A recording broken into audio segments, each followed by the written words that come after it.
जय श्री राम। हम मोहम्मद साहब की कहानी सुन रहे हैं। तो कल हमने सुना था कि मोहम्मद साहब मक्का फतह कर लेते हैं और जो 3 बूथ थे वेराइटी जगह पे ये हुए थे, आदमी भिजवा के तुड़वा देते हैं। जैसे मनात बूथ हो गया, स्वाहा बूथ हो गया, अलहुजा बूथ हो गया, उनको तुड़वा देते हैं।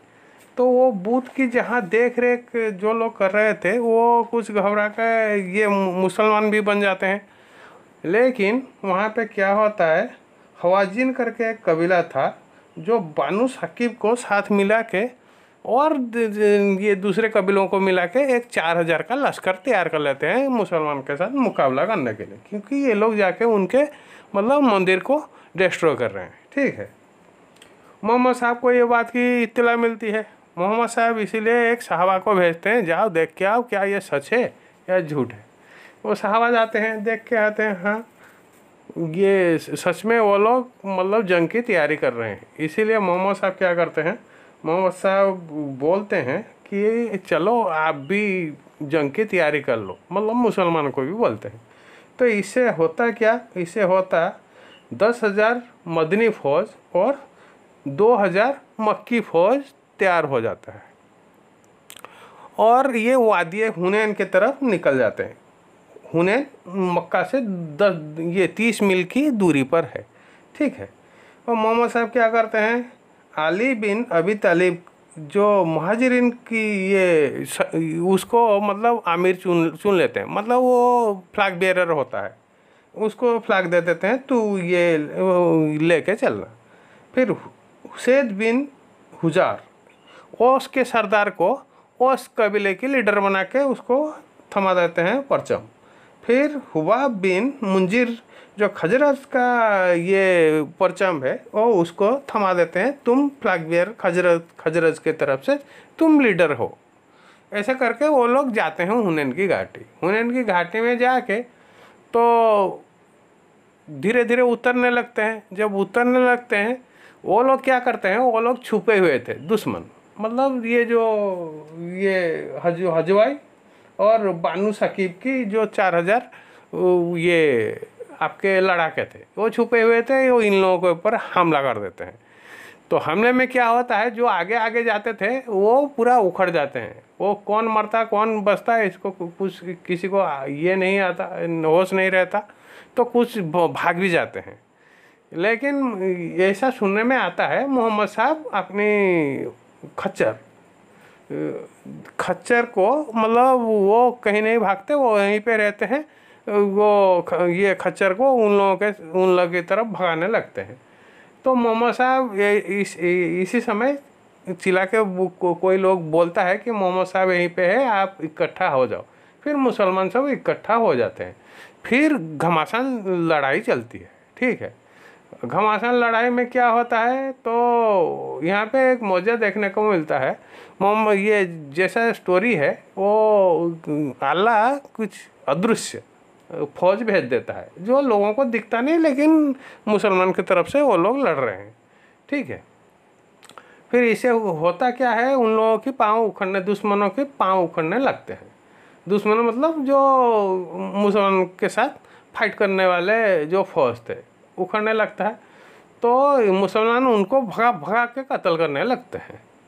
मतलब जहाँ इधर कोई उधर और कोई उधर, जो जिसके सामने आया वो उसको कत्ल कर दिया, ऐसा हमें सुनने को मिलता है।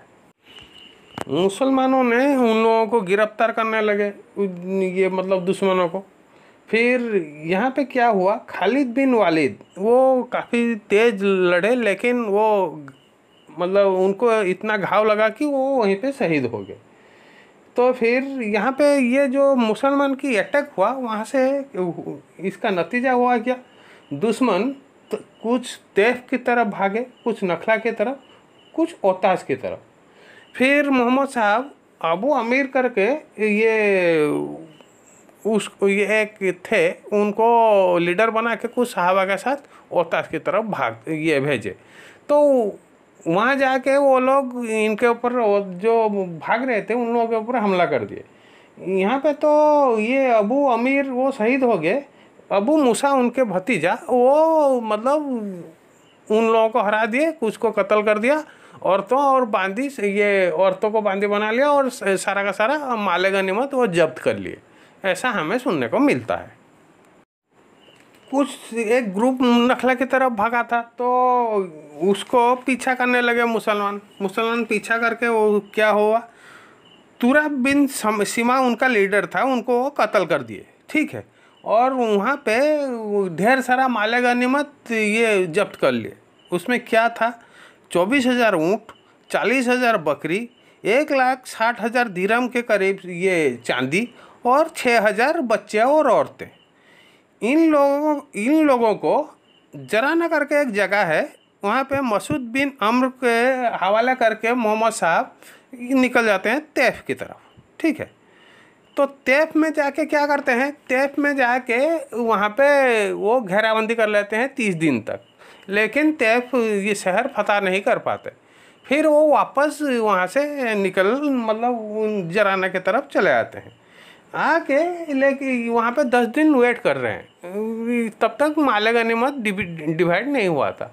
वो इसीलिए वेट कर रहे थे क्योंकि वो जराना कबीला जो फाइट कर रहा था, जिनके ये सब बीवी बच्चे हैं, वो लोग आके अपने गलती मान ले और अपने बीवी बच्चों को ले जाए मुसलमान होके।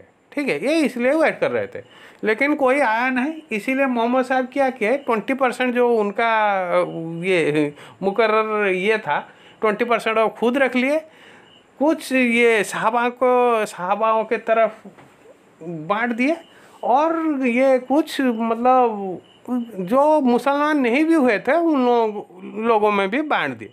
वो इसीलिए किए क्योंकि ये इस्लाम लोगों के सामने एक भला चेहरा इस्लाम की पेश कर सके, वो इसीलिए कर रहे हैं।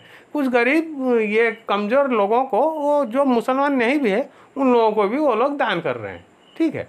तो ये इससे हुआ क्या कि मक्का वालों और मदीना वालों, इन लोगों में थोड़ा अनबन हो गया।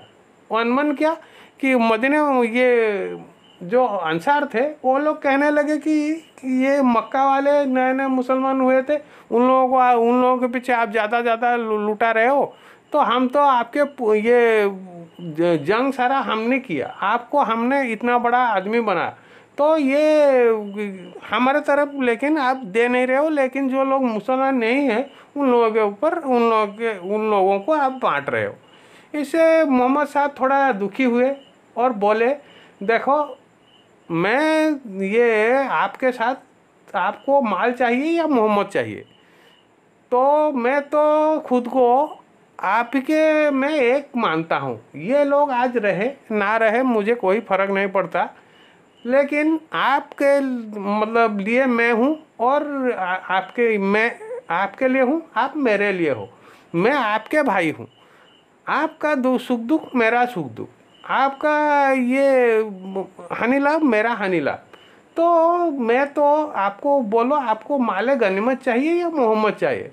इससे क्या हुआ, वो अंसार सब पिघल गए। वो लोग बोले हाँ सच, हमें तो लीडर मिला, ये इतने मोहम्मद साहब जैसा, ऐसा लीडर पूरा अरब में कहाँ मिलेगा। वो लोग अपनी गलती ये जान पाए और रोने लगे, इतना रोए कि उनकी दाढ़ी गीली हो गई। ऐसा हमें सुनने को मिलता है। मोहम्मद साहब ऐसे करके उनको समझा दिया। तो आज हमने यहाँ तक कहानी सुनी, कल आगे सुनेंगे। जय श्री राम।